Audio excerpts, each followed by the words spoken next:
Salam pers mahasiswa. Selama 495 tahun sejak disebutkannya Jakarta, pertumbuhan terus tumbuh di daerah yang terbentuk oleh sedimentasi 13 anak sungai. Namun, Jakarta perlahan akan ditinggalkan pesakitannya. Tanah Jakarta perlahan merosot 25 cm tiap tahunnya. Bahkan, di tahun 2021, sudah 14% wilayah Jakarta berada di bawah permukaan laut. Progres Kembara episode kali ini akan mengajak kawan-kawan berjalan-jalan bersama Forum Pers Mahasiswa Jakarta untuk melihat peninggalan dari keindahan Batavia, jalur Sungai Ciliwung tua, bagaimana Ciliwung membangun peradaban Batavia, dan bukti-bukti bahwa Jakarta akan tenggelam. Untuk itu, selengkapnya mari kita simak episode kali ini.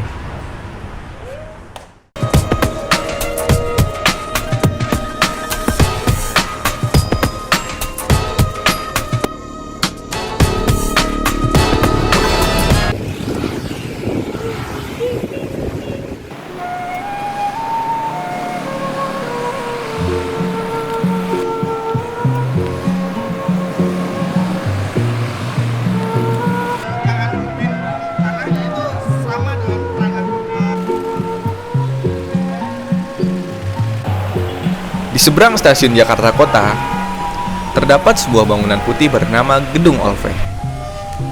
Bangunan yang dibangun pada tahun 1921 ini termasuk ke dalam peninggalan dari megahnya Batavia. Selain itu, Gedung Olve merupakan bukti dari merosotnya tanah Jakarta. Nah, tapi di tahunnya kayak kalau kita lihat tuh kan gedenya udah segini. Padahal di tahun 1921 ketika gedung ini dibangun, datarannya masih di bawah ini.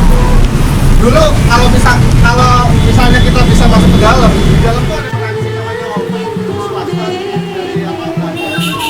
Yaitu untuk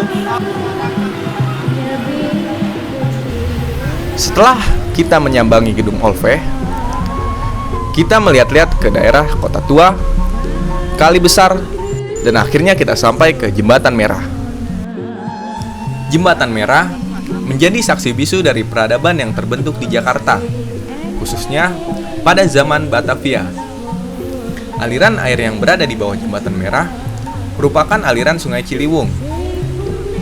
Dahulu, pada awal abad ke-16, aliran Sungai Ciliwung masih berbelok-belok, hingga akhirnya aliran Sungai Ciliwung diluruskan untuk membangun kanal-kanal yang berada di Batavia. Bergerak ke arah utara, kami ke sebuah tempat yang dahulunya sebagai galangan kapal VOC. Tempat ini dahulu digunakan oleh VOC untuk memperbaiki kapal-kapal yang rusak. dulu ini adalah bagian dari galangan kapal. Nah, dulu tuh kapal-kapal yang rusak yang butuh perbaikan tuh biasanya masuk ke sini. Nah, kenapa Ciliwung di sebelah sini tuh begitu besar? Karena dulunya kapal-kapal bisa masuk ke sini tuh sehingga ini dibuat jadi galangan kapal. Namun, sekarang tempat ini telah menjadi sebuah rumah makan. Selanjutnya, kami bergerak menuju ke Museum Bahari.